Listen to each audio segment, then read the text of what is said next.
बारिश के भी अपने कई फ़ायदे हैं।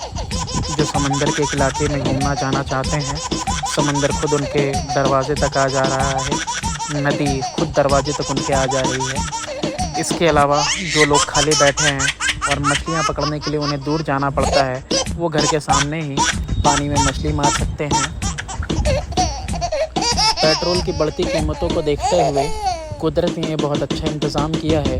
पानी थोड़ा बहुत और ज़्यादा बढ़ जाए तो फिर उसके बाद नाव चलेगी और हर कोई अपनी अपनी नाव चलाएगा और पेट्रोल का दाम बचेगा। कुछ तो बच्चों की भी ख्वाहिश पूरी हो गई है। वो अपने घर के अंदर स्विमिंग पूल चाहते थे, अब उनका घर ही पूरा स्विमिंग पूल बन चुका है।